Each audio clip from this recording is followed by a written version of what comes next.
ನಮಸ್ಕಾರ, ಇದು ನಮ್ಮ ಸ್ವರ್ಣ ನ್ಯೂಸ್. ಮೊದಲಿಗೆ ಹೆಡ್ಲೈನ್ಸ್. ವಿಶ್ವ ಹಿರಿಯ ನಾಗರಿಕರ ದಿನಾಚರಣೆ, ತಂದೆ ತಾಯಂದಿರನ್ನು ಕಡೆಗಣಿಸಬೇಡಿ, ಅಪರ ಜಿಲ್ಲಾಧಿಕಾರಿ ಡಾಕ್ಟರ್ ನಾಗರಾಜು ಕಳಕಳಿ.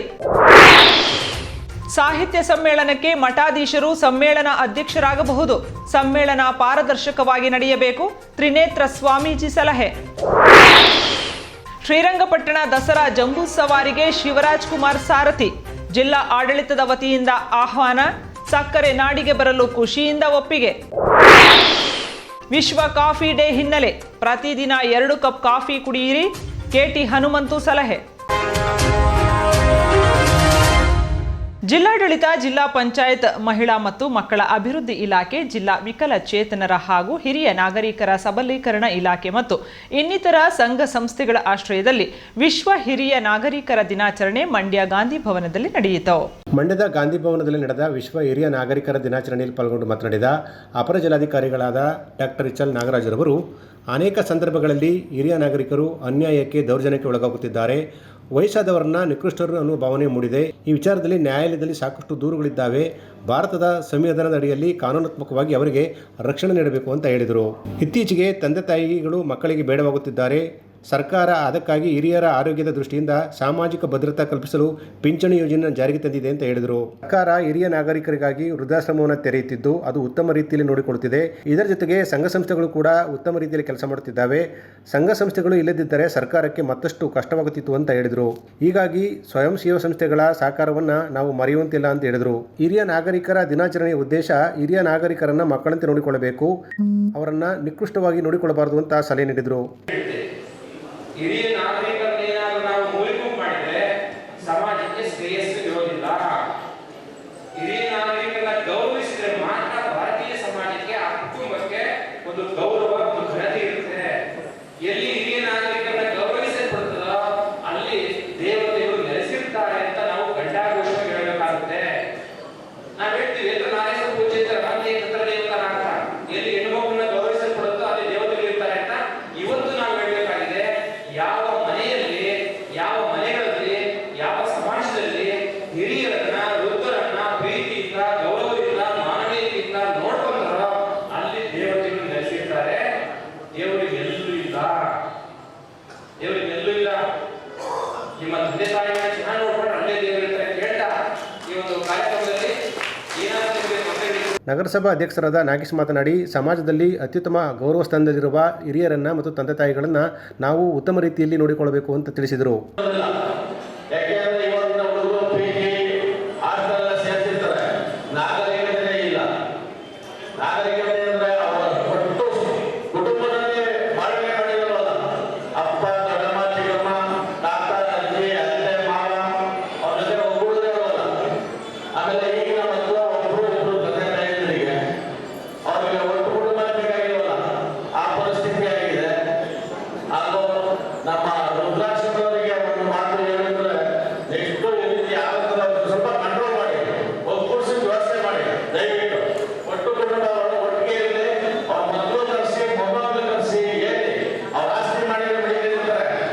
ಇದೇ ಸಂದರ್ಭದಲ್ಲಿ ಹಿರಿಯ ನಾಗರಿಕರಿಗೆ ಶ್ರವಣ ಯಂತ್ರಗಳನ್ನು ಇಲಾಖೆಯ ವತಿಯಿಂದ ವಿತರಿಸಲಾಯಿತು.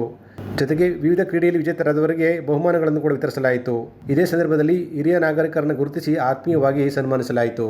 ವೇದಿಕೆಯಲ್ಲಿ ನಗರಸಭಾ ಉಪಾಧ್ಯಕ್ಷರಾದ ಅರುಣ್ ಕುಮಾರ್, ಸೀತಾಲಕ್ಷ್ಮಿ, ಅಂಬುಜಮ್ಮ, ಹಿರಿಯ ನ್ಯಾಯವಾದಿಗಳಾದ ಬಿಟಿ ವಿಶ್ವನಾಥ್, ಜಿಲ್ಲಾ ವಿಕಲಚೇತನರ ಹಾಗೂ ಹಿರಿಯ ನಾಗರಿಕರ ಕಲ್ಯಾಣಾಧಿಕಾರಿ ಕೋಮಲ್ ಕುಮಾರ್, ಉಪನಿರ್ದೇಶಕರಾದ ರಾಜಮೂರ್ತಿ ಸೇರಿದಂತೆ ಇತರರಿದ್ದರು.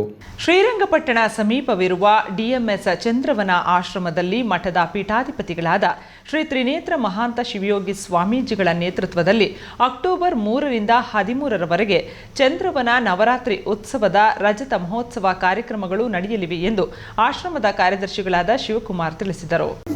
ಸುದ್ದಿಗಾರರೊಂದಿಗೆ ಮಾತನಾಡಿದ ಶಿವಕುಮಾರ್ ರವರು, ಅಕ್ಟೋಬರ್ 3ರಂದು ಗುರುವಾರ ಬೆಳಿಗ್ಗೆ ಸ್ಥಳ ಧ್ವಜಾರೋಹಣ ನೆರವೇರಲಿದ್ದು ಬಸವಲಿಂಗ ಸ್ವಾಮಿಗಳು ಇದರ ನೇತೃತ್ವ ವಹಿಸಲಿದ್ದಾರೆ. ಉದ್ಘಾಟನಾ ಕಾರ್ಯಕ್ರಮದ ದಿವ್ಯ ಸಾನ್ನಿಧ್ಯವನ್ನು ತ್ರಿನೇತ್ರ ಮಹಾಂತ ಶಿವಯೋಗಿ ಸ್ವಾಮೀಜಿಗಳು ವಹಿಸಲಿದ್ದು ಈ ಕಾರ್ಯಕ್ರಮ 12 ಗಂಟೆಗೆ ಆರಂಭವಾಗಲಿದೆ. ಇದರ ಉದ್ಘಾಟನೆಯನ್ನು ಕರ್ನಾಟಕ ವಿಧಾನಸಭೆಯ ಉಪಾಧ್ಯಕ್ಷರಾದ ರುದ್ರಪ್ಪ ಮಾನಪ್ಪ ಲಮಾಣಿ ನೆರವೇರಿಸಲಿದ್ದು ಅಧ್ಯಕ್ಷತೆಯನ್ನು ಮಂಡ್ಯ ಕ್ಷೇತ್ರದ ಶಾಸಕರಾದ ರವಿಕುಮಾರ್ ಗೌಡಗಣಿಗ ವಹಿಸಲಿದ್ದಾರೆ ಅಂತ ಹೇಳಿದರು. 12ರ ಶನಿವಾರ ವಿಜಯದಶಮಿ ದುರ್ಗಾದೇವಿ ರಥೋತ್ಸವ ಸಂಜೆ 5:30 ಗಂಟೆಗೆ ಆರಂಭವಾಗಲಿದ್ದು ಬನ್ನಿ ಪೂಜೆ ಸಂಜೆ 7 ಗಂಟೆಗೆ ನಡೆಯಲಿದೆ. ರಥೋತ್ಸವಕ್ಕೆ ಅಪರ ಜಿಲ್ಲಾಧಿಕಾರಿಗಳಾದ ಡಾಕ್ಟರ್ ಎಚ್ ಎಲ್ ನಾಗರಾಜು ಚಾಲನೆ ನೀಡಲಿದ್ದಾರೆ ಅಂತ ಹೇಳಿದರು. 13ರ ಭಾನುವಾರ ಬೆಳಗ್ಗೆ 11 ಗಂಟೆಗೆ ನವರಾತ್ರಿ ಧಾರ್ಮಿಕ ಸಮಾರೋಪ ಸಮಾರಂಭ ಮತ್ತು ಪ್ರಶಸ್ತಿ ಪ್ರದಾನ ಹಾಗೂ ಮಡಿಲಕ್ಕಿ ವಿತರಣಾ ಕಾರ್ಯಕ್ರಮ ನಡೆಯಲಿದ್ದು ದಿವ್ಯ ನೇತೃತ್ವವನ್ನು ಅವಧೂತ ಶ್ರೀ ವಿನಯ್ ಗುರೂಜಿ ವಹಿಸಲಿದ್ದಾರೆ. ಉದ್ಘಾಟನೆಯನ್ನು ಯದುವೀರ ಕೃಷ್ಣದತ್ತ ಚಾಮರಾಜ ಒಡೆಯರ್ ನೆರವೇರಿಸಲಿದ್ದು ಶಾಸಕರಾದ ರಮೇಶ್ ಬಾಬು ಬಂಡಿಸಿದ್ದೇಗೌಡ ಅಧ್ಯಕ್ಷತೆ ವಹಿಸಲಿದ್ದಾರೆ ಅಂತ ಹೇಳಿದರು. ಈ ಬಾರಿಯ ರಾಷ್ಟ್ರಮಟ್ಟದ ಶ್ರೇಷ್ಠ ಕಾವೇರಿ ಪ್ರಶಸ್ತಿಗೆ ಸಚಿವರಾದ ಚಲುವರಾಯಸ್ವಾಮಿ ಅವರನ್ನು ಆಯ್ಕೆ ಮಾಡಲಾಗಿದೆ ಅಂತ ಹೇಳಿದರು. 3ನೇ ತಾರೀಕು ನಮ್ಮ ಒಂದು ಕಾರ್ಯಕ್ರಮ ಪ್ರಾರಂಭ ಆಗ್ತದೆ. ಈ ಪ್ರಾರಂಭದ ದಿವಸ ಕಾರ್ಯಕ್ರಮದಲ್ಲಿ ಶ್ರೀಮಠದ ಸ್ವಾಮೀಜಿಯವರ ದಿವ್ಯ ಸಾನ್ನಿಧ್ಯದಲ್ಲಿ ಉದ್ಘಾಟನೆಯನ್ನು ಸನ್ಮಾನ್ಯ ಶ್ರೀ ರುದ್ರಪ್ಪ ಮಾನಪ್ಪ ಲಮಾಣಿಯವರು ಉಪಾಧ್ಯಕ್ಷರು ಕರ್ನಾಟಕ ವಿಧಾನಸಭಾ ಕ್ಷೇತ್ರ ಅವರು ಉದ್ಘಾಟನೆಯನ್ನು ಮಾಡಲಿದ್ದು, ಈ ಒಂದು ಕಾರ್ಯಕ್ರಮದ ಅಧ್ಯಕ್ಷತೆ ರವಿಕುಮಾರ್ ಗೌಡ ಗಣಿಗ ಶಾಸಕರು ಮಂಡ್ಯ ವಿಧಾನಸಭಾ ಕ್ಷೇತ್ರ ಹಾಗೂ ಡಾಕ್ಟರ್ ಕುಮಾರ್ IAS ಜಿಲ್ಲಾಧಿಕಾರಿಗಳು ಮಂಡ್ಯ ಜಿಲ್ಲೆ ಹಾಗೂ ನಮ್ಮ ಶ್ರೀರಂಗಪಟ್ಟಣ ತಾಲೂಕಿನ ತಹಸೀಲ್ದಾರವರು ಹಾಗೂ ನಂಜುಂಡೇಶ್ ಅಂತ ಹಾಗೂ ವೆಂಕಟರಮಣಗೌಡ, ಡಾಕ್ಟರ್ H ಕೃಷ್ಣ ಅವರು ಕರ್ನಾಟಕ ಸರ್ಕಾರ ರಾಜ್ಯ ಆಹಾರ ಆಯೋಗ ಈ ಒಂದು ಕಾರ್ಯಕ್ರಮವನ್ನು ಮೊದಲನೇ ದಿವಸ ಉದ್ಘಾಟನೆ ಮಾಡಲಿದ್ದು, ಹಾಗೆ 12ನೇ ತಾರೀಕು ಯಾಗೆ ಒಂದು ಇಂದಿನ ಕಾಲದಿಂದ ವೈಭವಯುತವಾಗಿ ಬನ್ನಿ ಪೂಜೆಯನ್ನು ಸಂಜೆ ಬನ್ನಿ ಪೂಜೆ ಛೇದ ಮಾಡಿ ಆ ಒಂದು ಬನ್ನಿ ಪೂಜೆಯಲ್ಲಿ ಕಾರ್ಯಕ್ರಮದ ಉದ್ಘಾಟನೆಯನ್ನು ಶ್ರೀಮತಿ ನಾಗಮ್ಮ CS ಪುಟ್ಟರಾಜ್ ಅವರು ನೆರವೇರಿಸಲಿದ್ದು, ಗೋಪೂಜೆಯನ್ನು KC ನಾರಾಯಣಗೌಡರು ಮಾಜಿ ಸಚಿವರು ನೆರವೇರಿಸ್ತಾರೆ. ಹಾಗೆ ಈ ಒಂದು ಕಾರ್ಯಕ್ರಮದಲ್ಲಿ ಹಲವಾರು ಪವಿತ್ರ ಪೂಜೆಗೆ ಆಗಮಿಸುವ ವಿದ್ವಾಂಸರುಗಳು ಇರ್ತಾರೆ. ಈ ಒಂದು ಪೂಜೆಯಲ್ಲಿ ಯಾಗೆ ಒಂದು ಸಾಂಪ್ರದಾಯಿಕವಾಗಿ ದಂಪತಿಗಳ ಪೂಜೆಯನ್ನು ಬನ್ನಿ ಕಡಿಯುವ ಸಂದರ್ಭದಲ್ಲಿ ದಂಪತಿಗಳ ಪೂಜೆಯನ್ನು ನಾವು ಕಾರ್ಯಕ್ರಮದಲ್ಲಿ ಆಗಮಿಸ್ತೀವಿ. ಹಾಗೆಯೇ ಕೊನೆಯ ದಿವಸ 13ನೇ ತಾರೀಕು ನವರಾತ್ರಿ ಧಾರ್ಮಿಕ ಸಮಾರಂಭ ಪ್ರಶಸ್ತಿ ಪ್ರದಾನ ಹಾಗೂ ಮಡಲಕ್ಕಿ ವಿತರಣೆ ಈ ಒಂದು ಕಾರ್ಯಕ್ರಮದ ಶ್ರೀಮಠದ ಅಧ್ಯಕ್ಷರಾದ ಡಾಕ್ಟರ್ ಶ್ರೀ ತ್ರಿನೇತ್ರ ಮಹಂತ ಶಿವಯೋಗಿ ಸ್ವಾಮಿಗಳು ಇದ್ದು ದಿವ್ಯ ಸಾನ್ನಿಧ್ಯವನ್ನು ಅವಧೂತ ಶ್ರೀ ವಿನಯ್ ಗುರೂಜಿಯವರು ಆಗಮಿಸ್ತಾ ಇದ್ದಾರೆ. ಹಾಗೆಯೇ ಉದ್ಘಾಟನೆಯನ್ನು ಗೌರವಾನ್ವಿತ ಮಹಾರಾಜ ಶ್ರೀ ಯದುವೀರ್ ಕೃಷ್ಣದತ್ತ ಚಾಮರಾಜ ಒಡೆಯರು ಈ ಒಂದು ಕಾರ್ಯಕ್ರಮನ ಉದ್ಘಾಟನೆಯನ್ನು ಮಾಡಲಿದ್ದು, ಇದು 25ನೇ ವರ್ಷಕ್ಕೆ ಒಂದು ಅದ್ಧೂರಿಯಾಗಿ ಈ ಒಂದು ಚಂದ್ರವನ ನವರಾತ್ರಿ ಉತ್ಸವ ಅಂತ ನಾವು ಕಾರ್ಯಕ್ರಮದಲ್ಲಿ ಎಲ್ಲ ಭಕ್ತರ ಸೇರಿ ಎಲ್ಲರ ಸಮಿತಿ ಮತ್ತು ಭಕ್ತರು ಸೇರಿ ಈ ಒಂದು ಕಾರ್ಯಕ್ರಮವನ್ನು ಹಮ್ಮಿಕೊಂಡಿದ್ದೀವಿ. ಇದರ ಜೊತೆಗೆ ಡಾಕ್ಟರ್ KS ರಾಜಣ್ಣ ಸೇರಿದಂತೆ ಹಲವು ಮಂದಿಗೆ ಕಾಯಕ ಸೇವಾ ಧೂರಣ ಪ್ರಶಸ್ತಿಯನ್ನು ಪ್ರದಾನ ಮಾಡಲಾಗುವುದು ಎಂದು ತಿಳಿಸಿದ ಅವರು ಹೆಚ್ಚಿನ ಸಂಖ್ಯೆಯಲ್ಲಿ ಭಕ್ತರು ಕಾರ್ಯಕ್ರಮಕ್ಕೆ ಪಾಲ್ಗೊಳ್ಳುವಂತೆ ಮನವಿ ಮಾಡಿದರು. ಗೋಷ್ಠಿಯಲ್ಲಿ ಪುರಸಭಾ ಸದಸ್ಯರಾದ ಕೃಷ್ಣಪ್ಪ, ಆನಂದ್ ತಾಳಸಸನ ಉಪಸ್ಥಿತರಿದ್ದರು. ಈ ಬಾರಿ ಮಂಡ್ಯ ನಗರದಲ್ಲಿ ನಡೆಯಲಿರುವ ಅಖಿಲ ಭಾರತ ಕನ್ನಡ ಸಾಹಿತ್ಯ ಸಮ್ಮೇಳನಕ್ಕೆ ಮಠಾಧೀಶರನ್ನ ಸಮ್ಮೇಳನದ ಅಧ್ಯಕ್ಷರನ್ನಾಗಿ ಆಯ್ಕೆ ಮಾಡುವುದರಲ್ಲಿ ಯಾವುದೇ ತೊಂದರೆ ಇಲ್ಲ ಎಂದು ಚಂದ್ರವನ ಆಶ್ರಮದ ಪೀಠಾಧಿಪತಿಗಳಾದ ಶ್ರೀ ತ್ರಿನೇತ್ರ ಮಹಾಂತ ಶಿವಯೋಗಿ ಸ್ವಾಮೀಜಿಗಳು ತಮ್ಮ ಅಭಿಪ್ರಾಯವನ್ನ ವ್ಯಕ್ತಪಡಿಸಿದರು. ಮಂಡ್ಯ ಜಿಲ್ಲಾ ಕಾರ್ಯನಿರತ ಪತ್ರಕರ್ತರ ಸಂಘದ ಆಶ್ರಯದಲ್ಲಿ ಪ್ರತಿ ವಾರದಂತೆ ಈ ವಾರ ಏರ್ಪಡಿಸಿದ್ದ ಮಾಧ್ಯಮ ಸಂವಾದದಲ್ಲಿ ಪಾಲ್ಗೊಂಡು ಮಾತನಾಡಿದ ತ್ರಿನೇತ್ರ ಮಹಾಂತ ಶಿವಯೋಗಿ ಸ್ವಾಮೀಜಿಗಳು, ರಾಜಕೀಯ ಕ್ಷೇತ್ರದಲ್ಲೂ ಸಮ್ಮೇಳನದ ಅಧ್ಯಕ್ಷರಾಗುವ ಅರ್ಹತೆ ಇರುವವರು ಇದ್ದಾರೆ. ಉದಾಹರಣೆಗೆ ಮಾಜಿ ಪ್ರಧಾನಿ ದೇವೇಗೌಡರು ಮುತ್ಸದ್ದಿಗಳಿದ್ದಾರೆ, ಅನುಭವ ಪಡೆದ ವ್ಯಕ್ತಿಯಾಗಿದ್ದಾರೆ. ಅದೇ ರೀತಿ SM ಕೃಷ್ಣ ಸೇರಿದಂತೆ ಅನೇಕ ಮಂದಿ ಇದ್ದಾರೆ. ಇದರ ಜೊತೆಗೆ ಅನೇಕ ಪೂಜ್ಯರು ಕೂಡ ಸಾಹಿತ್ಯ ಕ್ಷೇತ್ರಕ್ಕೆ ಕೊಡುಗೆ ನೀಡಿದ್ದಾರೆ. ಹಾಗಾಗಿ ಸಾಹಿತ್ಯ ಸಮ್ಮೇಳನಕ್ಕೆ ಸ್ವಾಮೀಜಿಗಳು ಸಮ್ಮೇಳನದ ಅಧ್ಯಕ್ಷರು ಯಾಕಾಗಬಾರದು ಅಂತ ಪ್ರಶ್ನೆ ಮಾಡಿದರು. ಖಂಡಿತವಾಗ್ಲೂ ಆಗ್ಬೋದು. ಈಗ ಅನೇಕ ಜನ ಪುಟ್ಟರಾಜ್ ಗವಾಯಿಗಳು ಎಷ್ಟು ಪುಸ್ತಕಗಳನ್ನು ಕಣ್ಣಿಲ್ಲದೆ ಇರೋರು ಪುಸ್ತಕವನ್ನು ಸಂತರು ಬರೆದಿದ್ದಾರೆ. ಜಾಚಾನಿಯವರು ಎಷ್ಟು ಪುಸ್ತಕಗಳನ್ನು ಬರೆದಿದ್ದಾರೆ. ಸುತ್ತೂರು ಮಠದಲ್ಲಿ ಎಷ್ಟು ಪುಸ್ತಕಗಳನ್ನು ಪ್ರಕಟಣೆ ಆಗಿದೆ. ಚುಂಚನಗಿರಿಯಲ್ಲಿ ಎಷ್ಟು ಪುಸ್ತಕಗಳ ಪ್ರಕಟಣೆಯಾಗಿ ಇಡೀ ಭಾರತದ ಅಲ್ಲದೆ ವಿದೇಶದಲ್ಲಿ ತಲುಪೋ ಥರ ಮಾಡಿದ್ದಾರೆ. ಅನೇಕ ಪೂಜ್ಯರುಗಳು ಇಂಥ ಕೆಲಸ ಮಾಡಿರೋದ್ರಲ್ಲಿ ಇಂಥ ಒಂದು ಅವಕಾಶ ಯಾರಿಗಾದರೂ ಪೂಜ್ಯರಿಗೆ ಸಿಕ್ಕಿದ್ರೆ ನಾನು ನಿಜವಾಗ್ಲೂ ಸಂತೋಷವನ್ನು ಪಡ್ತೀನಿ, ಅಭಿನಂದನೆ ಮಾಡ್ತೀವಿ ನಾವು. ಒಂದು ಏನಂತಂದರೆ, ಸ್ವಾಮೀಜಿಗಳಿಗೆ ಹೇಗೆ ಸಾಹಿತಿಗಳಿಗೂ ಸಹ ಭಾಳಷ್ಟು ಜನರು ಸಾಹಿತ್ಯದಲ್ಲಿ ಇದ್ದಂಥವರು ರಾಜಕಾರಣಿಗಳಾಗಿರುವಂಥದ್ದು ದಾಖಲೆ ಇದೆ. ರಾಜಕಾರಣಿಗಳಾಗಿ ಪುಸ್ತಕಗಳನ್ನು ಪ್ರಕಟಣೆ ಬರೆದಂಥವರು ಭಾಳಷ್ಟು ಜನ ದಾಖಲೆಗಳಿದೆ. ಒಂದೇನಪ್ಪ ಅಂತಂದರೆ, ಎಲ್ಲ ಕ್ಷೇತ್ರಗಳಲ್ಲೂ ಸಹ ಯಾವ ಕ್ಷೇತ್ರದ ಇದು ಪ್ರಜಾಪ್ರಭುತ್ವ ಇರೋದರಿಂದ ಒಂದು ಸಂಗತಿಯಲ್ಲಿ ಸಾಹಿತ್ಯ ಕ್ಷೇತ್ರದಲ್ಲೂ ಸಹ ಅನೇಕ ಜನ ಪೂಜ್ಯರು ಪುಸ್ತಕಗಳನ್ನು ಪ್ರಕಟಣೆ ಮಾಡಿರುವಂಥ ಸಾಹಿತಿಗಳಿದ್ದಾರೆ. ನಮ್ಮಲ್ಲಿ ಈಗ ತುಮಕೂರು ಹಿರೇಮಠದ ಒಬ್ಬ ಸ್ವಾಮೀಜಿ ಇದ್ದಾರೆ, ಅವರು ಸಾಹಿತ್ಯ ಕ್ಷೇತ್ರದಲ್ಲೇ ಕೆಲಸ ಮಾಡ್ತಾ ಇರೋದು. ಈಗ ಅನೇಕ ಪೂಜ್ಯರು PhD ಮಾಡಿ ಅದರ ಜೊತೆಗೆ ಅನೇಕ ಗ್ರಂಥಗಳನ್ನು ಹೊರಗೆ ತಗೊಬಂದಂಥ ಪೂಜ್ಯರು ತುಂಬ ಇದ್ದಾರೆ. ಶಿಕ್ಷಣ ಹಾಗೂ ಸಾಹಿತ್ಯ ಕ್ಷೇತ್ರಕ್ಕೆ ಮಠಮಾನ್ಯಗಳ ಕೊಡುಗೆ ಅಪಾರವಾಗಿದೆ. ಸಮ್ಮೇಳನ ಎನ್ನುವುದು ಕನ್ನಡಿಗರ ಹಬ್ಬ, ಇದರಲ್ಲಿ ಜಾಗೃತಿ ಮೂಡಬೇಕು. ಸರ್ಕಾರ ಸಮ್ಮೇಳನದ ಮೂಲಕ ಸಾಹಿತಿಗಳು, ಉದ್ಯಮಿಗಳ ಜವಾಬ್ದಾರಿ ಎನ್ನುವುದರ ಬಗ್ಗೆ ಚರ್ಚೆಯಾಗಬೇಕು. ಕನ್ನಡದ ಶಾಲೆಗಳು ಮುಚ್ಚಿ ಹೋಗುತ್ತಿದ್ದಾವೆ, ಕನ್ನಡದ ಸಾಹಿತಿಗಳು ಮಣ್ಣಲ್ಲಿ ಮುಚ್ಚಿ ಹೋಗುತ್ತಿದ್ದಾರೆ, ಗಡಿಭಾಗದ ಸಮಸ್ಯೆ ಎಲೆ ಮೀರಿದೆ. ಈ ಎಲ್ಲ ವಿಚಾರಗಳು ಸಮ್ಮೇಳನದಲ್ಲಿ ಚರ್ಚೆಯಾಗಬೇಕು ಅಂತ ಸಲಹೆ ನೀಡಿದರು. ಮಂಡ್ಯದಲ್ಲಿ ನಡೆಯುವ ಸಮ್ಮೇಳನದಲ್ಲಿ ಪ್ರಥಮ ಬಾರಿಗೆ ಸ್ವಾಮೀಜಿಗಳನ್ನು ಸಮ್ಮೇಳನ ಅಧ್ಯಕ್ಷರನ್ನಾಗಿ ಮಾಡುವ ಮೂಲಕ ಹೊಸ ಕ್ರಾಂತಿಗೆ ನಾಂದಿ ಯಾಕಾಡಬಾರದು, ಹೊಸ ಬದಲಾವಣೆಯನ್ನು ಯಾಕೆ ತರಬಾರದು ಅಂತ ಅವರು ಪ್ರಶ್ನೆ ಮಾಡಿದರು. ಮಂಡ್ಯದಲ್ಲಿ ಆಗುವ ಕಾರ್ಯಕ್ರಮ ಇತಿಹಾಸದಲ್ಲಿ ಏನು 87 ಇದೆಯೋ ಆ ಮಾಡುವಂಥ ಕಾರ್ಯಕ್ರಮ ಇನ್ನೆಲ್ಲೇ ಮಾಡಿದ್ರೂ ಮಂಡ್ಯದ ರೀತಿಯಲ್ಲಿ ಮಾಡೆಲ್ ಆಗಿರಬೇಕು.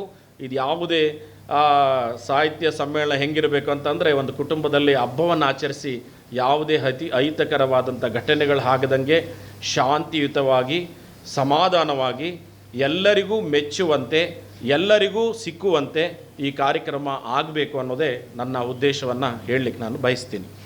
ಮಾಧ್ಯಮಗೋಷ್ಠಿಯಲ್ಲಿ ಜಿಲ್ಲಾ ಕಾರ್ಯನಿರತ ಪತ್ರಕರ್ತರ ಸಂಘದ ಅಧ್ಯಕ್ಷರಾದ BP ಪ್ರಕಾಶ್, ಉಪಾಧ್ಯಕ್ಷರಾದ ನವೀನ್ ಕುಮಾರ್, ಪ್ರಧಾನ ಕಾರ್ಯದರ್ಶಿಗಳಾದ ಆನಂದ್ ಉಪಸ್ಥಿತರಿದ್ದರು. ಮಂಡ್ಯ ನಗರಸಭೆ ವತಿಯಿಂದ 15ನೇ ಹಣಕಾಸು ಆಯೋಗ ಹಾಗೂ ನಗರಸಭೆ ನಿಧಿಯಿಂದ 93 ಲಕ್ಷ ವೆಚ್ಚದ ವಾರ್ಡ್ 9ರ PS ಕಾಲೇಜು ಹಾಸ್ಟೆಲ್ ಹಿಂಭಾಗದ ಚರಂಡಿ ನಿರ್ಮಾಣ ಅಭಿವೃದ್ಧಿ ಕಾಮಗಾರಿಗೆ ಶಾಸಕ ರವಿಕುಮಾರ್ ಗೌಡ ಗಣಿಗ ಚಾಲನೆ ನೀಡಿದರು. ಮಂಡ್ಯ ನಗರದ ಬನ್ನೂರು ರಸ್ತೆಯ ಚಾಮುಂಡೇಶ್ವರಿ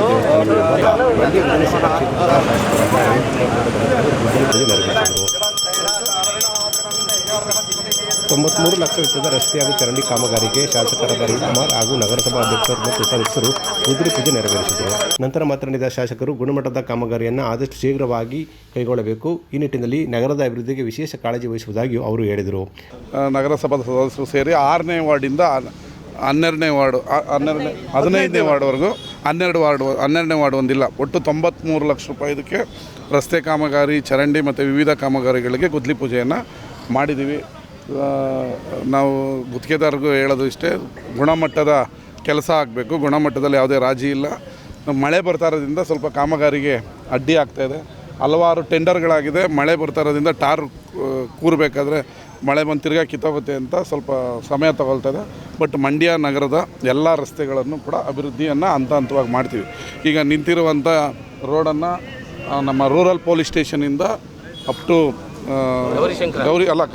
ಕನಿಕಾ ಪರಮೇಶ್ವರಿಂದ ಗೌರಿಶಂಕರ್ವರೆಗೂ 2.25 ಕೋಟಿಯಲ್ಲಿ ಈಗ ಆಲ್ರೆಡಿ ದುಡ್ಡನ್ನು ಬಿಡುಗಡೆ ಮಾಡಿದ್ದೀವಿ. ಅದು ಟೆಂಡರ್ ಆಗಬೇಕು. ಟೆಂಡರ್ ಆಗಿದ ತಕ್ಷಣವೇ ಒಂದು ಸುಸಜ್ಜಿತವಾದ ಫುಟ್ಪಾತು, ಎರಡೂ ಕಡೆ ಲೈಟನ್ನು ಚೇಂಜ್ ಮಾಡ್ತಾಯಿದ್ದೀವಿ. ಮತ್ತು ರಸ್ತೆ ಭಾಳ ಚೆನ್ನಾಗಿ ಬರಬೇಕು ಅಂತ ಇದನ್ನು ಮಾದರಿ ರಸ್ತೆಯಾಗಿ ಮಂಡ್ಯದಲ್ಲಿ ಅಭಿವೃದ್ಧಿ ಮಾಡಬೇಕು, ಈ 100 ಫೀಟ್ ರೋಡನ್ನು ಅನ್ನೋದು ನಮ್ಮ ಆಸೆ ಇದೆ. ಅದಕ್ಕೆ ಪ್ರಾಯೋಗಿಕವಾಗಿ 2.25 ಕೋಟಿಯನ್ನು ಹಾಕಿದ್ದೀವಿ. ಶೀಘ್ರದಲ್ಲೇ ಟೆಂಡರ್ ಮುಗಿದು ಈ ರಸ್ತೆಯನ್ನು ತಗೊಳ್ತೀವಿ. ಹಾಗೇ ಒಂದು ಹೌಸಿಂಗ್ ಬೋರ್ಡಲ್ಲಿ 1 ಕೋಟಿ ರೂಪಾಯಿಯನ್ನು ಮೀಸಲಿಟ್ಟಿದ್ದೀವಿ. ಯುವಕರಿಗೆ ಆಟದ ಮೈದಾನವನ್ನು ಫೆಡ್ಲೈಟ್ನಲ್ಲಿ ಮತ್ತು ಗ್ರೀನ್ ಮ್ಯಾಟಲ್ಲಿ ಮಾಡಿಕೊಡ್ಬೇಕು ಅಂತೇಳಿ ಅದನ್ನು ಎಸ್ಟಿಮೇಟ್ ನಡೀತಾ ಇದೆ. ದುಡ್ಡು ಆಲ್ರೆಡಿ ಸ್ಯಾಂಕ್ಷನ್ ಮಾಡಿದ್ದೀನಿ. ನನ್ನ ವಿಶೇಷ ಅನುದಾನವನ್ನು ತೊಗೊಂಬಂದಿದ್ದೀವಿ 1 ಕೋಟಿಯನ್ನು. ಅದನ್ನು ಶೀಘ್ರದಲ್ಲೇ ಬರೋ ವಾರದಲ್ಲಿ ಆ ಎಸ್ಟಿಮೇಟ್ ಮುಗಿದ ಮೇಲೆ ಮಂಡ್ಯದ ಯುವಕರು ಕ್ರೀಡೆಯಲ್ಲಿ ಹೆಚ್ಚೆಚ್ಚು ಅವರನ್ನು ತೊಡಗಿಸ್ಕೋಬೇಕು ಅಂಥೇಳಿ ಮಂಡ್ಯದ ಈ ಡಿಸ್ಟಿಕ್ನಲ್ಲಿ, ಜಿಲ್ಲೆಯಲ್ಲೇ ಮತ್ತು ಹಳೆ ಮೈಸೂರಿನಲ್ಲೇ ಪ್ರಪ್ರಥಮ ಗ್ರೀನ್ ಮ್ಯಾಟಲ್ಲಿ ಫೆಡ್ಲೈಟಲ್ಲಿ ನಾನಾ ಕ್ರೀಡೆಗಳನ್ನು ಮಲ್ಟಿ ಕ್ರಿಕೆಟು, ವಾಲಿಬಾಲು, ಹಾಕಿ ಈ ಥರ ಮಲ್ಟಿ ಕ್ರೀಡೆಗಳನ್ನು ಆಡುವಂಥ ಕ್ರೀಡಾಂಗಣವನ್ನು ಹೌಸಿಂಗ್ ಬೋರ್ಡಲ್ಲಿ ಶೀಘ್ರದಲ್ಲೇ ನಿರ್ಮಾಣ ಮಾಡ್ತೀವಿ. ಈ ಸಂದರ್ಭದಲ್ಲಿ ಉಪಾಧ್ಯಕ್ಷರಾದ ಅರುಣ್ಕುಮಾರ್, ಸದಸ್ಯರಾದ ಗೀತಾ, ಕುಮಾರಸ್ವಾಮಿ, ಮಂಜುನಾಥ್, ಮೂಡ ನಿರ್ದೇಶಕರಾದ ಕೃಷ್ಣ ಸೇರಿದಂತೆ ಇತರರಿದ್ದರು. ಮಂಡ್ಯ ತಾಲೂಕಿನ ಬಸರಾಳು ಸರ್ಕಾರಿ ಪದವಿ ಪೂರ್ವ ಕಾಲೇಜಿನ ಆವರಣದಲ್ಲಿ ಎಲ್ಲರೊಳಗೊಂದಾಗು ಮಂಕುತಿಮ್ಮ ಟ್ರಸ್ಟ್ ಹಾಗೂ ಪರಿಚಯ ಪ್ರಕಾಶನ ವತಿಯಿಂದ ಪುಸ್ತಕ ಓದು ಅಭಿಯಾನ ಕಾರ್ಯಕ್ರಮ ನಡೆಯಿತು. ಮಂಡ್ಯ ತಾಲೂಕಿನ ಬಸರಾಡಿನ ಸರ್ಕಾರಿ ಪದವಿ ಪೂರ್ವ ಕಾಲೇಜಿನಲ್ಲಿ ನಡೆದ ಸಮಾರಂಭವನ್ನು ಎಲ್ಲರೊಳಗೊಂದಾಗ ಮಂಕುತಿಮ್ಮ ಟ್ರಸ್ಟ್ನ ಸಂಸ್ಥಾಪಕ ಅಧ್ಯಕ್ಷರಾದ ವಿನಯ್ ಕುಮಾರ್ ಉದ್ಘಾಟಿಸಿದರು. ನಂತರ ಮಾತನಾಡಿದ ಅವರು, ಮನುಷ್ಯನಿಗೆ ಜಾಗೃತ ಮನಸ್ಸು ಮತ್ತು ಸೂಕ್ಷ್ಮ ಮನಸ್ಸುಗಳು ಇರುತ್ತವೆ. ಇವು ಜಾಗೃತವಾಗಿ ಕೆಲಸ ಮಾಡುತ್ತಿರುತ್ತವೆ. ಈ ಬಗ್ಗೆ ಪ್ರತಿಯೊಬ್ಬರು ತಿಳಿದುಕೊಂಡರೆ ಅಸಾಧಾರಣ ಕೆಲಸ ಮಾಡಬಹುದು ಮತ್ತು ಸಾಧನೆ ಮಾಡಬಹುದು.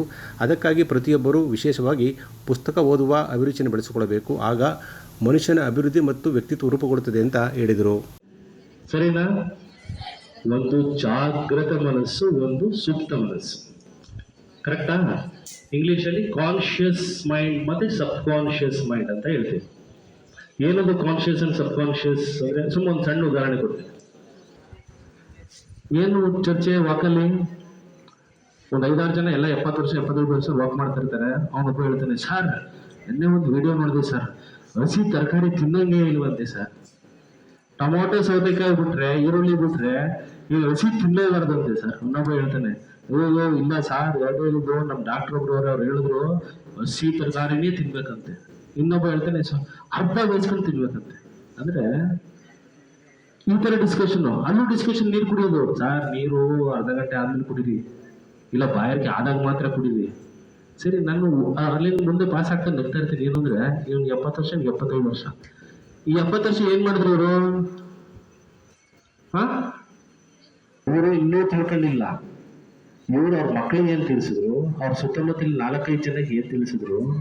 ಸೊ ಅದಕ್ಕೆ ನನ್ನ ಮೊದಲನೆಯ ಪುಸ್ತಕ ಓದು. ಏನ್ ಮಾಡಬೇಕು? ಜೀವನದ ನಿಜವಾದ ಬೇಕಾಗಿರುವಂತ ವಿಷಯಗಳನ್ನ ನಾವು ತಿಳ್ಕೊಳ್ಳೋದು. ಅದಕ್ಕೆ ನಾವೇನ್ ಮಾಡ್ಬೇಕು? ಎಸ್. ಆಮೇಲೆ ನಮಗೆ ಎಷ್ಟು ಮನಸ್ಸು. ಇದೇ ಸಂದರ್ಭದಲ್ಲಿ ವಿದ್ಯಾರ್ಥಿಗಳಿಗೆ ಉಚಿತವಾಗಿ ಪುಸ್ತಕಗಳನ್ನು ವಿತರಿಸಲಾಯಿತು. ಕಾರ್ಯಕ್ರಮದಲ್ಲಿ ಚಂದ್ರಶೇಖರಯ್ಯ, ಶಿವಕುಮಾರ್ ಆರಾಧ್ಯ, ಎಲ್ ಸಂದೇಶ್, ಧನುಷ್ ಗೌಡ ಹಾಗೂ ಕಾಲೇಜಿನ ಅಧ್ಯಾಪಕ ವೃಂದ ಮತ್ತು ವಿದ್ಯಾರ್ಥಿಗಳು ಪಾಲ್ಗೊಂಡಿದ್ದರು. ಶ್ರೀರಂಗಪಟ್ಟಣದಲ್ಲಿ ಅಕ್ಟೋಬರ್ 4ರಿಂದ 7ರವರೆಗೆ ನಡೆಯುವ ದಸರಾ ಕಾರ್ಯಕ್ರಮದ ಹಿನ್ನೆಲೆಯಲ್ಲಿ ಜಂಬೂ ಸವಾರಿ ಮೆರವಣಿಗೆಗೆ ಖ್ಯಾತ ಚಲನಚಿತ್ರ ನಟ ಡಾಕ್ಟರ್ ಶಿವರಾಜ್ ಕುಮಾರ್ ಅವರು ಚಾಲನೆ ನೀಡಲಿದ್ದಾರೆ. ಅಕ್ಟೋಬರ್ 4ರಿಂದ 7ರವರೆಗೆ ಮಂಡ್ಯ ಜಿಲ್ಲೆಯ ಶ್ರೀರಂಗಪಟ್ಟಣದಲ್ಲಿ ನಡೆಯುವ ದಸರಾಕ್ಕೆ ಹೊಸ ಕಳೆ ಬಂದಿದ್ದು, ಈ ಬಾರಿ ದಸರಾವನ್ನು ಖ್ಯಾತ ಚಲನಚಿತ್ರ ನಟ ಶಿವರಾಜ್ ಕುಮಾರ್ ಅವರು ಚಾಲನೆ ನೀಡಲಿದ್ದಾರೆ.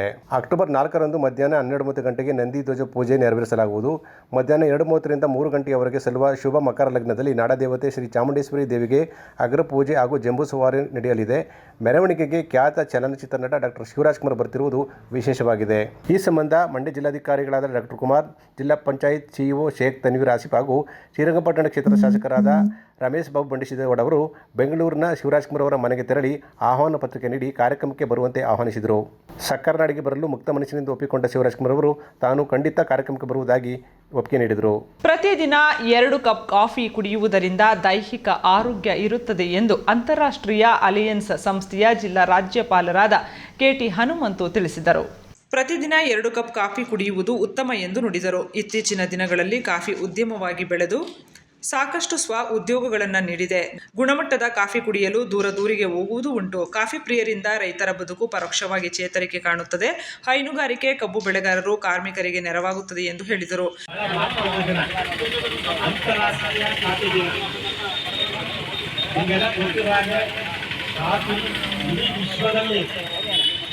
ಅತ್ಯಂತ ಜನಪ್ರಿಯವಾದಂತಹ ಒಂದು ಪಾನೀಯ. ಅದರಲ್ಲಿ 2 ಮಾತಿಲ್ಲ. ಕೋಟ್ಯಾಂತರ ಜನ ತಮ್ಮ ದಿನವನ್ನ ಕಾಫಿಯಿಂದಲೇ ಕೂಡ ಪ್ರಾರಂಭ ಮಾಡ್ತಕ್ಕಂಥದ್ದನ್ನ ನಾವೆಲ್ಲರೂ ಕೂಡ ಕಾಣ್ತಾ ಇದ್ದೇವೆ. ಇವತ್ತು ಕಾಫಿ ಉದ್ಯಮವನ್ನು ನಂಬಿಕೊಂಡು ಕೋಟ್ಯಾಂತರ ಜನ ಜೀವನವನ್ನು ಸಾಗಿಸ್ತಾ ಇದ್ದಾರೆ. ಹಾಗಾಗಿ ಇಂಟರ್ನ್ಯಾಷನಲ್ ಕಾಫಿ ಆರ್ಗನೈಸೇಷನ್ ಅನ್ನುವಂತಹ ಒಂದು ಸಂಸ್ಥೆ 1915ರಲ್ಲಿ ನಾವು ಅಂತಾರಾಷ್ಟ್ರೀಯ ಮಟ್ಟದಲ್ಲಿ ಒಂದು ಕಾಫಿ ದಿನವನ್ನು ಆಚರಣೆ ಮಾಡಬೇಕು. ಕಾಫಿ ದಿನಾಚರಣೆ ಮುಖಾಂತರ ಈ ಕಾಫಿ ಉದ್ಯಮವನ್ನು ಪ್ರಮೋಟ್ ಮಾಡಬೇಕು. ಹಲವಾರು ಕಾಫಿ ಉದ್ಯಮಿಗಳ ಸಮಸ್ಯೆಯನ್ನು ನಾವು ಇದರಲ್ಲಿ ಡಿಸ್ಕಸ್ ಮಾಡ್ತಕ್ಕಂಥದ್ದು ಮತ್ತು ಕಾಫಿಯನ್ನ ಅಂತಾರಾಷ್ಟ್ರೀಯ ಮಟ್ಟಕ್ಕೆ ಪ್ರಮೋಟ್ ಮಾಡ್ತಕ್ಕಂಥದ್ದು ಮತ್ತು ಕಾಫಿ ಬೆಳೆಗಾರರಿಗೆ, ಕಾಫಿ ಉದ್ಯಮದಲ್ಲಿ ತೊಡಗಿಸಿಕೊಂಡಿರುವಂತವರಿಗೆ ಒಂದು ಅಭಿನಂದನೆ ಮಾಡ್ತಕ್ಕಂಥ ಕೆಲಸವನ್ನ ಇವತ್ತು ಇಡೀ ವಿಶ್ವದಾದ್ಯಂತ ನಡೀತಕ್ಕಂಥ ಒಂದು ಕೆಲಸ ಇದೆ. ನೋಡಿ, ಇವತ್ತು ಮೈಸೂರಿನ ಅರಮನೆ ಗಣೇಶ ದೇವಸ್ಥಾನದ 15,000 ಕಾಫಿಯನ್ನು ವಿತರಣೆ ಮಾಡ್ತಾ ಇದ್ದಾರೆ ಈ ಕಾಫಿ ದಿನದ ಅಂಗವಾಗಿ. ಹಾಗಾಗಿ ಈ ಕಾಫಿ ಎಲ್ಲರೂ ಹೇಳ್ತಾರೆ ಕಾಫಿ ಆರೋಗ್ಯಕ್ಕೆ ಒಳ್ಳೇದಲ್ಲ ಅಂತ ಹೇಳಿ. ಪ್ರತಿನಿತ್ಯ 2 ಕಪ್ ಕಾಫಿ ಆರೋಗ್ಯಕ್ಕೆ ತುಂಬಾ ಒಳ್ಳೇದು ಅಂತೇಳಿ ಬಹಳಷ್ಟು ನಮ್ಮ ವೈದ್ಯರು ಇಲ್ಲೇ ಇದ್ದಾರೆ. ಬಹಳಷ್ಟು ಸಮೀಕ್ಷೆಗಳಿಂದ ದೃಢಪಟ್ಟಿದೆ. 2 ಕಪ್ ಕಾಫಿ ಸೇವನೆ ಮಾಡೋದ್ರಿಂದ ಹಲವಾರು ಕ್ಯಾನ್ಸರ್ ಸಮಸ್ಯೆಗಳು 30 ರಿಂದ 40% ಕಡಿಮೆ ಆಗುತ್ತೆ ಅನ್ನುವಂಥ ವರದಿಗಳಿವೆ. ಬಳಿಕ ಮಾತನಾಡಿದ ಪ್ರತಿಭಾಂಜಲಿ ಸುಗಮ ಸಂಗೀತ ಅಕಾಡೆಮಿಯ ಅಧ್ಯಕ್ಷ ಪ್ರೊಫೆಸರ್ ಡೇವಿಡ್, ಪ್ರಪಂಚದಾದ್ಯಂತ ಕಾಫಿ ಪ್ರಿಯರು, ಉದ್ಯಮಿಗಳು ಅಕ್ಟೋಬರ್ 1ರಂದು ಅಂತಾರಾಷ್ಟ್ರೀಯ ಕಾಫಿ ದಿನವನ್ನು ಆಚರಿಸುತ್ತಾರೆ. 7 ರುಚಿಕರವಾದ ಕಾಫಿ ಪಾನೀಯಗಳನ್ನು ಹುಡುಕಲು ಕಾಫಿ ಪ್ರಿಯರು ಪ್ರಪಂಚದಾದ್ಯಂತ ಪ್ರವಾಸವನ್ನು ಮಾಡುತ್ತಾರೆ ಎಂದು ನುಡಿದರು. ಇದೇ ಸಂದರ್ಭದಲ್ಲಿ ಕಾಫಿ ಪ್ರಿಯರಿಗೆ ಉಚಿತವಾಗಿ ವಿತರಣೆ ಮಾಡಲಾಯಿತು.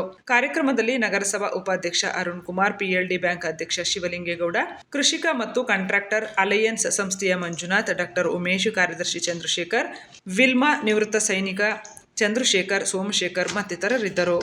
ಮಳವಳ್ಳಿ ತಾಲೂಕಿನ ಬಾಗಲಕೋಟೆಯ ಹೊರವಲಯದಲ್ಲಿರುವ ಶ್ರೀರಾಮಾರೂಢ ಮಠಕ್ಕೆ ನುಗ್ಗಿರುವ ದುಷ್ಕರ್ಮಿಗಳು ಪೀಠಾಧಿಪತಿಗಳಾದ ರಾಮಾರೂಢ ಸ್ವಾಮೀಜಿಗಳಿಗೆ ಮಾನಹಾನಿ ಮಾಡುವ ಹಾಗೂ ಕೊಲೆ ಮಾಡುವ ಬೆದರಿಕೆ ಹಾಕಿರುವ ಕ್ರಮ ಖಂಡನೀಯ ಎಂದು ಗಂಗಾಮತ ಸಮಾಜದ ಮುಖಂಡರು ಮಳವಳ್ಳಿಯಲ್ಲಿ ಆಪಾದಿಸಿದರು. ಮಳವಳ್ಳಿ ಪಟ್ಟಣದ ಪ್ರವಾಸಿ ಮಂದಿರದಲ್ಲಿ ಸುದ್ದಿಗಾರರೊಂದಿಗೆ ಮಾತನಾಡಿದ ಮಾಜಿ ಪುರಸಭಾಧ್ಯಕ್ಷ ದೊಡ್ಡಯ್ಯ, ಮುಖಂಡರಾದ ಮಂಜುನಾಥ್, ಯಜಮಾನರಾದ ಗಂಗರಾಜು ಮಾರ್ಕಂಡಿ ಅವರು ಕೃತ್ಯವೆಸಗಿರುವ ದುಷ್ಕರ್ಮಿಗಳನ್ನು ಕೂಡಲೇ ಪತ್ತೆ ಹಚ್ಚಿ ಬಂಧಿಸುವುದರ ಜೊತೆಗೆ ಮಠದ ಶ್ರೀಗಳಿಗೆ ಸೂಕ್ತ ರಕ್ಷಣೆ ನೀಡಬೇಕು ಮತ್ತು ಮಠಕ್ಕೆ ಅಗತ್ಯ ಭದ್ರತೆ ಒದಗಿಸಬೇಕೆಂದು ಒತ್ತಾಯಿಸಿದರು. ರಾಮಾರೂಢ ಸ್ವಾಮಿ ಅವರಿಗೆ ಭದ್ರತೆ ಒದಗಿಸಿ, ರಾಮಾರೂಢ ಸ್ವಾಮಿ ಅವರಿಗೆ, ರಾಮಾರೂಢ ಸ್ವಾಮಿ ಅವರಿಗೆ, ರಾಮಾರೂಢ ಸ್ವಾಮಿ ಅವರಿಗೆ. ಹಿಂದುಳಿದ ಗಂಗಮತ ಸಮಾಜಕ್ಕೆ ಸೇರಿದ ಶ್ರೀಮಠದ ಪರಮ ರಾಮಾರೂಢ ಸ್ವಾಮಿಗಳು ಪೀಠಾಧ್ಯಕ್ಷರಾಗಿ ಅಧಿಕಾರ ವಹಿಸಿಕೊಂಡ ನಂತರ ಬಾಗಲಕೋಟೆ ಮಠ ಮುಳುಗಡೆಯಾದ ಹಿನ್ನೆಲೆಯಲ್ಲಿ ಸರ್ಕಾರ ಬಾಗಲಕೋಟೆ ಸಮೀಪದ ಮುದ್ದನಗೆರೆ ಹಾಗೂ ತುಳಸಿಗೆರೆ ನಡುವೆ ಇರುವ ಗುಡ್ಡ ಪ್ರದೇಶವನ್ನು ಮಠಕ್ಕೆ ನೀಡಿದ್ದು, ಈ ಜಾಗದಲ್ಲಿ ಮಠ ಆರಂಭಿಸಿ ಮಠದ ಅಭಿವೃದ್ಧಿಗೆ ಶ್ರೀಗಳು ಶ್ರಮಿಸುತ್ತಿದ್ದಾರೆ ಎಂದು ತಿಳಿಸಿದ ಅವರು, ಮಠದ ಏಳಿಗೆಯನ್ನು ಸಹಿಸದ ಕೆಲ ದುಷ್ಕರ್ಮಿಗಳು ಶ್ರೀಗಳಿಗೆ ಮಾನಹಾನಿ ಮಾಡುವ, ಬೆದರಿಕೆಯೊಡ್ಡಿ ಕಿರುಕುಳ ನೀಡುವುದರ ಜೊತೆಗೆ ಕೊಲೆ ಬೆದರಿಕೆ ಹಾಕಿ ಮಠದ ಹಣ ದೋಚಿರುವುದು ಅತ್ಯಂತ ಅಮಾನುಷ ಅಂತ ಹೇಳಿದರು. ಅಲ್ಲಿನ ಬಾಗಲಕೋಟೆ ಶ್ರೀರಾಮಾರೂಢ ಮಠದ ವ್ಯಾಪ್ತಿಯ ಗುರುಗಳು ಮತ್ತು ಜನರು ಭಯಭೀತರಾಗಿದ್ದಾರೆ. ಅಲ್ಲಿಗೆ ಆ ಮಠಕ್ಕೆ ಭದ್ರತೆ ಒದಗಿಸಿಕೊಡಬೇಕು ಮತ್ತು ಸ್ವಾಮೀಜಿಗಳಿಗೂ ರಕ್ಷಣೆಯನ್ನು ನೀಡಿ ಭದ್ರತೆಯನ್ನು ಕೊಡಬೇಕು ಅಂತ ನಾನು ಈ ಸಂದರ್ಭದಲ್ಲಿ ಸರ್ಕಾರಕ್ಕೆ ಒತ್ತಾಯಪಡಿಸ್ತೇನೆ. ರಾಮಾರೂಢ ಸ್ವಾಮಿಗಳು ಚಿಕ್ಕ ರಾಮಾರೂಢ ಸ್ವಾಮಿಗಳ ಕಾಲವಾದ ನಂತರ ಪರಮ ರಾಮಾರೂಢ ಸ್ವಾಮಿಗಳು ಮಠವನ್ನು ಸಾಕಷ್ಟು ಅಭಿವೃದ್ಧಿಪಡಿಸಿ ಸರ್ವಧರ್ಮಗಳ ಕೇಂದ್ರವನ್ನಾಗಿ ಮಾಡಿದ್ದಾರೆ. ಅಪಾರ ಭಕ್ತ ಸಮೂಹವನ್ನು ಹೊಂದಿರುವ ಶ್ರೀಗಳು ಬಾಗಲಕೋಟೆ ಹಾಗೂ ಮಳವಳ್ಳಿ ಮಠಕ್ಕೆ ಅವಿನಾಭಾವ ಸಂಬಂಧ ಬೆಸೆದಿದ್ದಾರೆ ಅಂತ ಹೇಳಿದರು. ಒಂದು ಕಾಲ ಮೇಲೆ ಸೈರನ್ ಲೈಟ್ ಹಾಕೊಂಡು ಅವ್ರನ್ನ ಹೋಗಿ ಎದುರಿಸಿ ನಾವು ಎಲ್ಲ ಡಿಪಾರ್ಟ್ಮೆಂಟ್ ಅಂತೇಳಿ ಎಲ್ಲ ಮಾಡಿ ಅವ್ರ ಕೋಟ್ಯಾಂತರ ರೂಪಾಯಿ ದುಡ್ಡು ವಸೂಲಿ ಮಾಡುತ್ತಂದ್ರೆ ಅವ್ರಿಗೆ ಪ್ರಾಣ ಬೆದರಿಕೆ ಹಾಕಿ ಅವ್ರನ್ನ ಭಾಳ ಖಾಸಗಿಗೊಳಿಸೋರೆ. ಅವ್ರಿಗೆ ಸೂಕ್ತ ರಕ್ಷಣೆ ಕೊಡಬೇಕು. ಯಾರು ಕಿಡಿಗೇಡಿತನ ಮಾಡೋರೆ ಅವ್ರನ್ನ ಹಿಡಿದು ಗಲ್ಲಿಗೇರಿಸಬೇಕು ಅಂತ ನಮ್ಮ ಗೋಷ್ಠಿಯಲ್ಲಿ ಯಜಮಾನರಾದ ಹೇಮಂತರಾಜ್, ಅಣ್ಣಯ್ಯ, ರಾಮಸ್ವಾಮಿ, ಕುಮಾರ, ವೆಂಕಟೇಶ್, ಬಸವರಾಜು, ವೇಣು ಉಪಸ್ಥಿತರಿದ್ದರು.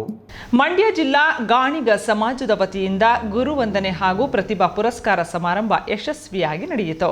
ಮಂಡ್ಯ ಜಿಲ್ಲಾ ಉಸ್ತುವಾರಿ ಸಚಿವರು ಹಾಗೂ ಕೃಷಿ ಸಚಿವರಾದ ಎನ್ ಚೆಲುವರಾಯಸ್ವಾಮಿ ಸಮಾರಂಭವನ್ನು ಉದ್ಘಾಟಿಸಿದರು. ನಂತರ ಮಾತನಾಡಿದ ಅವರು, ಸಮುದಾಯದ ಅಭಿವೃದ್ಧಿಗೆ ಸರ್ಕಾರ ಬದ್ಧವಾಗಿದ್ದು ನಾನು ಕೂಡ ನಿಮ್ಮ ಜೊತೆಗಿರ್ತೇನೆ ಅಂತ ಹೇಳಿದರು. ಮಂಡ್ಯ ಕ್ಷೇತ್ರದ ಶಾಸಕರಾದ ರವಿಕುಮಾರ್ ಗೌಡ ಗಣಿಗರವರು ಮಾತನಾಡಿ, ಸಂಘದ ಭವನ ನಿರ್ಮಾಣಕ್ಕೆ ಶಾಸಕರ ಅನುದಾನದಲ್ಲಿ 5 ಲಕ್ಷ ರೂಪಾಯಿಯನ್ನು ನೀಡುವುದಾಗಿ ತಿಳಿಸಿದರು. ಜೊತೆಗೆ ಸಮುದಾಯದ ಅಭಿವೃದ್ಧಿಗೆ ನಾನು ಜೊತೆಗಿರ್ತೇನೆ ಅಂತ ಭರವಸೆ ನೀಡಿದರು.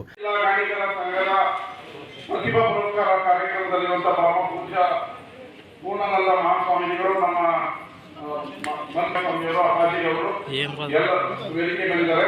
ಇವತ್ತು ಪ್ರತಿಭಾ ಪುರಸ್ಕಾರ ಕಾರ್ಯಕ್ರಮವನ್ನ ಗಾಣಿಗರ ಸಂಘದಿಂದ ಮಾಡ್ತಿದ್ದೇವೆ. ಗಾಣಿಗರ ಭವನಕ್ಕೆ ನನ್ನ ಶಾಸಕರ ಅನುದಾನದಿಂದ ಶೀಘ್ರದಲ್ಲೇ 5 ಲಕ್ಷ ರೂಪಾಯಿಯನ್ನ ಹಾಕೊಡ್ತೀವಿ. ಅದು ಸಾಲಿಲ್ಲ ಅಂದ್ರೆ ಯಾಕಂದ್ರೆ ಸಣ್ಣ ಸಮುದಾಯಗಳು ಸಮಾಜದಲ್ಲಿ ಬರಬೇಕು. 5 ಲಕ್ಷನೇ ಅಂತಲ್ಲ, ನಿಮ್ದು ಬಿಲ್ಡಿಂಗ್ ಫಿನಿಶ್ ಆಗಿಲ್ಲ ಅಂದ್ರೆ ನನಗೆ ಹೇಳಿ, ಇನ್ನೂ ಹಾಕೊಟ್ಟು ನಿಮ್ಮ ಬಿಲ್ಡಿಂಗ್ ಅನ್ನ ಇದೇ ಸ್ವಾಮೀಜಿ ಇದೇ ಮಂತ್ರಿಗಳನ್ನ ಕರೆದು ಉದ್ಘಾಟನೆ ಮಾಡೋಣ. ನಮಸ್ಕಾರ ಎಲ್ಲರಿಗೂ. ಇದೇ ಸಂದರ್ಭದಲ್ಲಿ ಪ್ರತಿಭಾ ಪುರಸ್ಕಾರ ನಡೆಯಿತು. ವೇದಿಕೆಯಲ್ಲಿ ಸಂಘದ ಪ್ರಧಾನ ಕಾರ್ಯದರ್ಶಿ ಕುಮಾರ್ ಸೇರಿದಂತೆ ಅಧ್ಯಕ್ಷರು ಹಾಗೂ ಇತರ ಪದಾಧಿಕಾರಿಗಳು ಹಾಜರಿದ್ದರು. ಪ್ರಧಾನಮಂತ್ರಿ ಖನಿಜ ಕ್ಷೇತ್ರ ಕಲ್ಯಾಣ ಯೋಜನೆ ಅಡಿಯಲ್ಲಿ ಸ್ಥಾಪನೆ ಆಗಿರುವ ಮಂಡ್ಯ ಜಿಲ್ಲಾ ಖನಿಜ ಪ್ರತಿಷ್ಠಾನದ ಟ್ರಸ್ಟ್ ವತಿಯಿಂದ ಸ್ವಚ್ಛತೆ ಸೇವಾ ಶೀರ್ಷಿಕೆ ಅಡಿಯಲ್ಲಿ ಸ್ವಚ್ಛತಾ ಅಭಿಯಾನ ಸಮಾರಂಭ ಮಂಡ್ಯದಲ್ಲಿ ನಡೆಯಿತು. ಪ್ರಧಾನಮಂತ್ರಿ ಖನಿಜ ಕ್ಷೇತ್ರ ಕಲ್ಯಾಣ ಯೋಜನೆ ಅಡಿಯಲ್ಲಿ ಸ್ಥಾಪನೆಯಾಗಿರುವ ಮಂಡ್ಯ ಜಿಲ್ಲೆ ಖನಿಜ ಪ್ರತಿಷ್ಠಾನ ಟ್ರಸ್ಟ್ ವತಿಯಿಂದ ಸ್ವಚ್ಛತೆಯೇ ಸೇವಾ 2024 ಶೀರ್ಷಿಕೆ ಅಡಿಯಲ್ಲಿ ಸ್ವಚ್ಛತಾ ಅಭಿಯಾನ ಹಾಗೂ ಸಾರ್ವಜನಿಕರಿಗೆ ಸ್ವಚ್ಛತೆ ಬಗ್ಗೆ ಅರಿವು ಮೂಡಿಸುವ ಕಾರ್ಯಕ್ರಮ ನಡೆಯಿತು. ಜನಜಾಗೃತಿ ಕಾರ್ಯಕ್ರಮವನ್ನು ವಿವೇಕಾನಂದ ನಗರದ ಬಿಡಿ ಕಾಲೋನಿ ಇಲ್ಲಿನ ಹಿರಿಯ ಭೂವಿಜ್ಞಾನಿಯವರ ಕಚೇರಿ, ಗಣಿ ಮತ್ತು ಭೂವಿಜ್ಞಾನ ಇಲಾಖೆ ಇವರಿಂದ ಹಮ್ಮಿಕೊಳ್ಳಲಾಗಿತ್ತು. ಸ್ವಚ್ಛತೆ ಬಗ್ಗೆ ಜಾಗೃತಿ ಮೂಡಿಸುವ ಕಾರ್ಯಕ್ರಮದಲ್ಲಿ ಹಿರಿಯ ಭೂವಿಜ್ಞಾನಿ ರೈಸ ಫಾತಿಮಾ, ಭೂವಿಜ್ಞಾನಿಗಳು ಹಾಗೂ ಕಚೇರಿ ಸಿಬ್ಬಂದಿಗಳು ಮತ್ತು ನಗರಸಭೆಯ ಪೌರ ಕಾರ್ಮಿಕರೊಂದಿಗೆ ಸಾರ್ವಜನಿಕರ ಸಹಭಾಗಿತ್ವದೊಂದಿಗೆ ಸ್ವಚ್ಛತೆಯನ್ನು ಕಾಪಾಡುವ ಮೂಲಕ ಬಿಡಿ ಕಾಲೋನಿ ಅಂಗಡಿಗಳಲ್ಲಿ ಕೈಗೊಳ್ಳಲಾಗಿತ್ತು. ಕಾರ್ಯಕ್ರಮದಲ್ಲಿ ಬಿಡಿ ಕಾಲೋನಿ ನಿವಾಸಿಗಳು, ಅಂಗಡಿ ಮಾಲೀಕರು, ಶಾಲಾ ಮಕ್ಕಳು, ಆಟೋ ಚಾಲಕರು ಭಾಗವಹಿಸಿದರು. ಜನರಿಗೆ ಸ್ವಚ್ಛತೆ ಬಗ್ಗೆ ಮತ್ತು ಆರೋಗ್ಯದ ಬಗ್ಗೆ ಅರಿವು ಮೂಡಿಸಲಾಯಿತು. ಸಾರ್ವಜನಿಕರ ಸಹಭಾಗಿತ್ವ ಇಲ್ಲದೆ ಇಂತಹ ಕಾರ್ಯಕ್ರಮಗಳು ಸಫಲವಾಗುವುದಿಲ್ಲ ಅಂತ ಅವರು ಹೇಳಿದರು. ಇದೇ ಸಂದರ್ಭದಲ್ಲಿ ಪೌರ ಕಾರ್ಮಿಕರಿಗೆ, ಬಿಡಿ ಕಾಲೋನಿ ನಿವಾಸಿಗಳಿಗೆ ಹಾಗೂ ಸರ್ಕಾರಿ ಕಿರಿಯ ಉರ್ದು ಪ್ರಾಥಮಿಕ ಶಾಲೆಯ ಶಿಕ್ಷಕರು ಹಾಗೂ ಶಾಲಾ ಮಕ್ಕಳಿಗೆ ಅಭಿನಂದನೆ ಸಲ್ಲಿಸಲಾಯಿತು. ಸಮಾರಂಭದಲ್ಲಿ ರೈಸ್ ಪ್ರತಿಮಾ, ಸುಬ್ರಹ್ಮಣ್ಯ, ಮಹೇಶ್, ಡಿ ನಾಗೇಶ್, ಶೇಖರ್, ರಜನಿ ಸೇರಿದಂತೆ ಇತರರಿದ್ದರು. ಮಳವಳ್ಳಿ ತಾಲೂಕಿನ ಕೋನನಕೊಪ್ಪಲು ಗ್ರಾಮದ ಸರ್ಕಾರಿ ಹಿರಿಯ ಪ್ರಾಥಮಿಕ ಶಾಲಾ ಮಕ್ಕಳಿಗೆ ಇಂಗ್ಲಿಷ್ ಡಿಕ್ಷನರಿ ಹಾಗೂ ನೋಟ್ಬುಕ್ ವಿತರಣಾ ಕಾರ್ಯಕ್ರಮ ಶಾಲಾ ಆವರಣದಲ್ಲಿ ನಡೆಯಿತು. ಒಕ್ಕಲಿಗರ ಒಕ್ಕೂಟದ ತಾಲೂಕು ಅಧ್ಯಕ್ಷ ಶಿವಣ್ಣ ಅವರ ನೇತೃತ್ವದಲ್ಲಿ ನಡೆದ ಕಾರ್ಯಕ್ರಮವನ್ನು ಸಂಪೂರ್ಣ ಸಾವಯವ ಕೃಷಿಕರ ಸಂಘದ ತಾಲೂಕು ಅಧ್ಯಕ್ಷ ಮಹೇಶ್ ಕುಮಾರ್ ಉದ್ಘಾಟಿಸಿದರು. ನಂತರ ಮಾತನಾಡಿದ ಅವರು, ಮಕ್ಕಳ ಮನಸ್ಸಿನಲ್ಲಿ ಜಾತಿ ಧರ್ಮದ ವಿಷಬೀಜ ಬಿತ್ತದೆ ದೇಶಪ್ರೇಮ ಬೆಳೆಸುವಂತೆ ಶಿಕ್ಷಕರಿಗೆ ಕರೆ ನೀಡಿದರು. ಈ ಸಮಾಜಕ್ಕೆ ಒಳ್ಳೇದು ಮಾಡಿದ್ರೆ ಕೇಳಿ ಯಾರು ಬಯಸಲ್ಲ, ಅವರು ಉತ್ತಮ ಜಾತಿ. ಅವರು ಯಾವುದೇ ಜಾತಿಯಾಗಿ ಜಾತಿ ಬೇಕಿಲ್ಲ. ಜಾತಿ ನಿಮ್ಮ ಮನೆಗೆ ಇಟ್ಕೊಳ್ಳಿ, ಸಂಬಂಧಕ್ಕೆ ಇಟ್ಕೊಳ್ಳಿ. ನಾನು ಯಾಕೆ ಇದನ್ನು ಹೇಳ್ತಾ ಇದ್ದೀನಿ ಅಂತಂದರೆ, ಇವತ್ತು ನಮ್ಮ ಇವರೆಲ್ಲ ಭವಿಷ್ಯತ್ ಭಾರತ ಪ್ರಜೆಗಳು, ಇವರಿಗೆ ನಾವು ವಿಷ ಬೀಜ ಬಿತ್ತಬಾರ್ದು. ದೇಶ ದೃಷ್ಟಿಯಿಂದ ಒಳ್ಳೆಯ ಕಾರ್ಯಕ್ರಮದ ಬಗ್ಗೆ, ಒಳ್ಳೆಯ ಯೋಜನೆ ಹಾಕೋದ್ರ ಬಗ್ಗೆ ವಿಶಾಲವಾದ ಮನಸ್ಸನ್ನು ನಾವು ರೂಪಿಸ್ಬೇಕಾದ್ರೆ ದಯವಿಟ್ಟು ಕೈ ಮುಗಿದು ಅಧ್ಯಾಪಕರನ್ನು ಕೇಳ್ಕೊತೀನಿ. ಈ ವೃತ್ತಿಯೆಲ್ಲ ಇದು ದೇವರ ಕೆಲಸ ಇದು.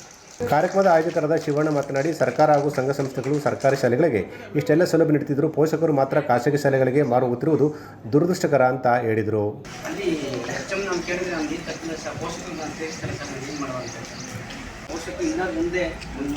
ಮುಂದಿನ ವರ್ಷ ನಾವು ಈ ಒಂದು 97 ಮಕ್ಕಳು ಇನ್ನೊಂದು 5 ಮಕ್ಕಳು ಹೆಚ್ಚಾಗಲಿ ನಾನು ಕಾರ್ಯಕ್ರಮದಲ್ಲಿ ಚಿಕ್ಕಣ್ಣ, ಪರಶಿವಮೂರ್ತಿ, ಸುಧಾಕರ್, ಅಲಗೂರಯ್ಯ, ಮಹಾದೇವ ಸೇರಿದಂತೆ ಇತರರಿದ್ದರು. ಅನಾರೋಗ್ಯ ಉಲ್ಬಣಗೊಳ್ಳುವವರೆಗೂ ಉದಾಸೀನ ಮಾಡದೆ ಪ್ರಾಥಮಿಕ ಹಂತದಲ್ಲೇ ಕಾಯಿಲೆಯನ್ನ ಪತ್ತೆ ಹಚ್ಚಿ ಸೂಕ್ತ ಚಿಕಿತ್ಸೆ ಪಡೆದರೆ ಬಡ ಕುಟುಂಬಗಳು ನೆಮ್ಮದಿಯಿಂದ ಜೀವನ ನಡೆಸಬಹುದು ಎಂದು ದಳವಾಯಿ ಕೋಡಿಹಳ್ಳಿ ಪ್ರಾಥಮಿಕ ಆರೋಗ್ಯ ಕೇಂದ್ರದ ಆಡಳಿತ ವೈದ್ಯಾಧಿಕಾರಿ ಉದಯ್ ಕುಮಾರ್ ತಿಳಿಸಿದರು. ಪ್ರಾಥಮಿಕ ಆರೋಗ್ಯ ಕೇಂದ್ರ ದಳವಾಯಿ ಕೋಡಿಹಳ್ಳಿ ಮತ್ತು ಧ್ವನಿ ಲಯನ್ಸ್ ಕ್ಲಬ್ ಮದ್ದೂರು ಇವರ ಸಂಯುಕ್ತ ಆಶ್ರಯದಲ್ಲಿ ಹಲಗೂರು ಸಮೀಪದ ಮುತ್ತತ್ತಿ ಜನವಸತಿ ಪ್ರದೇಶದಲ್ಲಿ ಆಯೋಜಿಸಿದ್ದ ಉಚಿತ ಆರೋಗ್ಯ ತಪಾಸಣಾ ಶಿಬಿರದಲ್ಲಿ ಭಾಗವಹಿಸಿ ಅವರು ಮಾತನಾಡಿದರು. ಧ್ವನಿ ಲಯನ್ಸ್ ಕ್ಲಬ್ ಅಧ್ಯಕ್ಷೆ ರಜನಿ ರಾಜ್ ಮಾತನಾಡಿ, ಇತ್ತೀಚಿನ ದಿನಗಳಲ್ಲಿ ಪ್ರತಿಯೊಬ್ಬರಿಗೂ ಬಿಪಿ, ಶುಗರ್, ಹೃದ್ರೋಗ ಹಾಗೂ ಕಿಡ್ನಿ ಕಾಯಿಲೆಗಳು ಸಾಮಾನ್ಯವಾಗಿವೆ. ಇಂತಹ ಕಾಯಿಲೆಗಳಿಗೆ ಬಡಜನರು ಆರ್ಥಿಕವಾಗಿ ಹಣ ಹೊಂದಿಸಿ ಚಿಕಿತ್ಸೆ ಪಡೆಯಲು ಕಷ್ಟವಾಗಲಿದೆ. ಗ್ರಾಮೀಣ ಪ್ರದೇಶದ ಬಡ ಜನರಿಗೆ ಇಂತಹ ಉಚಿತ ಶಿಬಿರಗಳ ಮೂಲಕ ಚಿಕಿತ್ಸೆ ಲಭಿಸಿದರೆ ಸಂಕಷ್ಟದಿಂದ ಪಾರಾಗಲು ಸಾಧ್ಯವಿದೆ. ಜನವಸತಿ ಪ್ರದೇಶಗಳ ನಿವಾಸಿಗಳು, ಸೋಲಿಗರು ಈ ಶಿಬಿರದ ಪ್ರಯೋಜನ ಪಡೆದುಕೊಳ್ಳಬೇಕು ಎಂದರು. ಅರಿವು ಕಾರ್ಯಕ್ರಮನ ಈ ದಿನ ಏರ್ಪಡಿಸಿದ್ವಿ. ಒಂದೇ ಸೂರಿನಡಿ ಏನು ಸ್ಕಿನ್ ಸಮಸ್ಯೆ ಇರ್ಬೋದು, ಕಣ್ಣಿನ ದೋಷ ಇರ್ಬೋದು, ಕೀಲು ಮೂಳೆ ಏನು ನೋವು ಬರ್ತದೆ, ಬಾಧೆ ಬರ್ತದೆ, ಅದೆಲ್ಲ ಒಂದೇ ಸೂರಿನಡಿ ನೀವು ಹೊರಗೆ ಹೋದ್ಮೇಲೆ ಅಯ್ಯೋ ನಾನು ತೋರ್ಪಡಿಸ್ಕೋಬೇಕಿತ್ತು, ಅಯ್ಯೋ ಡಾಕ್ಟರ್ ಇದ್ರು, ನನಗೆ ಆ ಕಾಯಿಲೆ ಇತ್ತು, ಈ ಕಾಯಿಲೆ ಇತ್ತು, ನಾನು ತೋರ್ಪಡಿಸ್ಕೊಳ್ಳಿಲ್ಲ, ಹಿಂಜರಿಕೆ ಬೇಡ.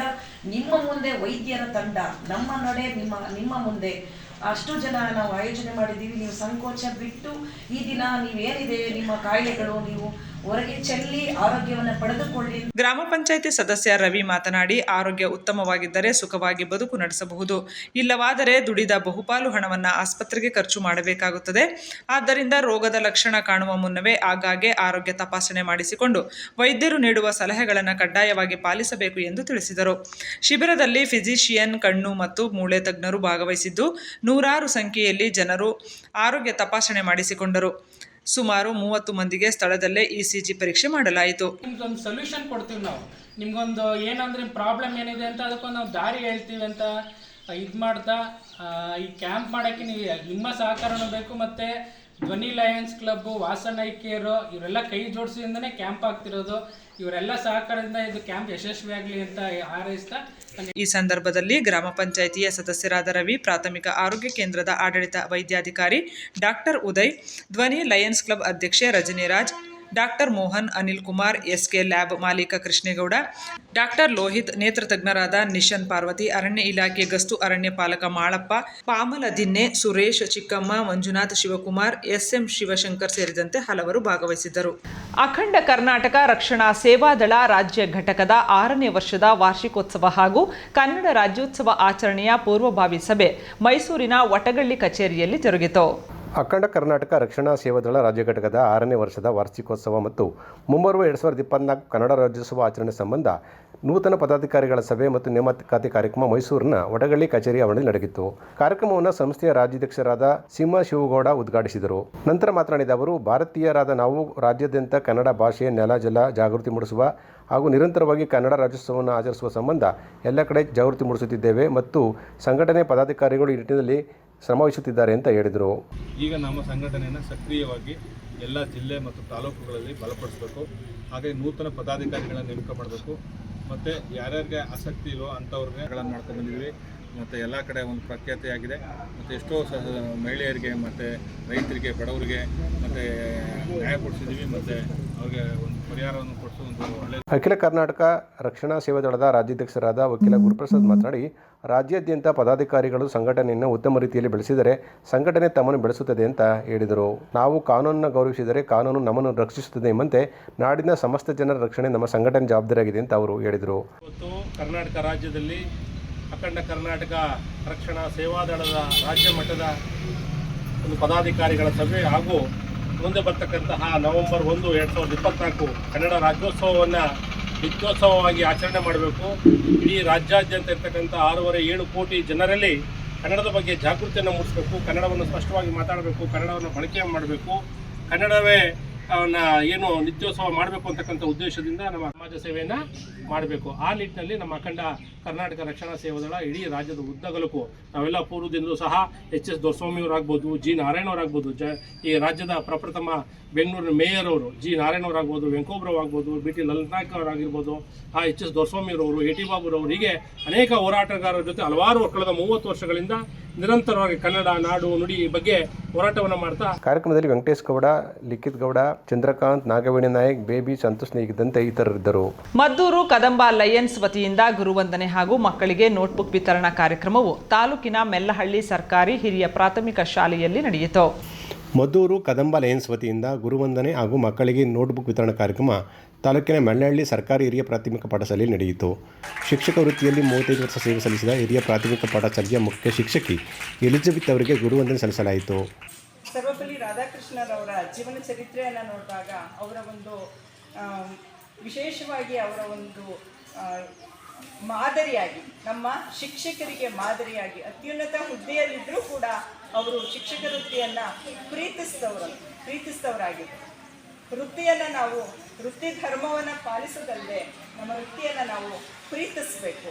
ಪ್ರೀತಿಸಿದಾಗಲೇ ನಾವು ನಮ್ಮ ಒಂದು ವೃತ್ತಿ ಜೀವನದಲ್ಲಿ ಮುಂದೆ ಬರಲಿಕ್ಕೆ ಸಾಧ್ಯ ಅಂತ ನಾನು ಅದು ಅಂದ್ಕೊಂಡಿದ್ದೀನಿ. 35 ವರ್ಷಗಳು ಸೇವೆಯನ್ನು ಸಲ್ಲಿಸಿದ್ದೀನಿ. ಈ ಕಡೆಯ ಒಂದು 3.5 ವರ್ಷಗಳು ಸೇವೆ. ಲಯನ್ಸ್ ಸಂಸ್ಥೆ ಅಧ್ಯಕ್ಷರಾದ TR ಕೆಂಗಲ್ಗೌಡರವರು ಮಕ್ಕಳಿಗೆ ನೋಟ್ಬುಕ್ ವಿತರಣೆ ಮಾಡಿದರು. ವೇದಿಕೆಯಲ್ಲಿ ಲಯನ್ಸ್ ಸಂಸ್ಥೆ ಉಪಾಧ್ಯಕ್ಷರಾದ ಶಿವಕುಮಾರ್, ಖಜಾಂಚಿ ನಾಗರಾಜು, ಮೆಳ್ಳಹಳ್ಳಿ ಶ್ರೀನಿವಾಸ್, ನಾಗರಾಜು, ಶಿಕ್ಷಕಿಯರಾದ ವೆಂಕಟಲಕ್ಷ್ಮಮ್ಮ, ನಂದಿನಿ ಸೇರಿದಂತೆ ಇತರರಿದ್ದರು. ಕೊನೆಯಲ್ಲಿ ಮತ್ತೊಮ್ಮೆ ಹೆಡ್ಲೈನ್ಸ್. ವಿಶ್ವ ಹಿರಿಯ ನಾಗರಿಕರ ದಿನಾಚರಣೆ, ತಂದೆ ತಾಯಂದಿರನ್ನು ಕಡೆಗಣಿಸಬೇಡಿ, ಅಪರ ಜಿಲ್ಲಾಧಿಕಾರಿ ಡಾಕ್ಟರ್ ನಾಗರಾಜು ಕಳಕಳಿ. ಸಾಹಿತ್ಯ ಸಮ್ಮೇಳನಕ್ಕೆ ಮಠಾಧೀಶರು ಸಮ್ಮೇಳನ ಅಧ್ಯಕ್ಷರಾಗಬಹುದು, ಸಮ್ಮೇಳನ ಪಾರದರ್ಶಕವಾಗಿ ನಡೆಯಬೇಕು, ತ್ರಿನೇತ್ರ ಸ್ವಾಮೀಜಿ ಸಲಹೆ. ಶ್ರೀರಂಗಪಟ್ಟಣ ದಸರಾ ಜಂಬೂ ಸವಾರಿಗೆ ಶಿವರಾಜ್ ಕುಮಾರ್ ಸಾರಥಿ, ಜಿಲ್ಲಾ ಆಡಳಿತದ ವತಿಯಿಂದ ಆಹ್ವಾನ, ಸಕ್ಕರೆ ನಾಡಿಗೆ ಬರಲು ಖುಷಿಯಿಂದ ಒಪ್ಪಿಗೆ. ವಿಶ್ವ ಕಾಫಿ ಡೇ ಹಿನ್ನೆಲೆ ಪ್ರತಿದಿನ 2 ಕಪ್ ಕಾಫಿ ಕುಡಿಯಿರಿ, KT ಹನುಮಂತು ಸಲಹೆ. ಇದಿಷ್ಟು ಇವತ್ತಿನ ಸುದ್ದಿಗಳು. ಇದು ನಮ್ಮ ಸ್ವರ್ಣ ನ್ಯೂಸ್. ಬಾಂಧವ್ಯಗಳ ಬೆಸುಗೆ ನಮಸ್ಕಾರ.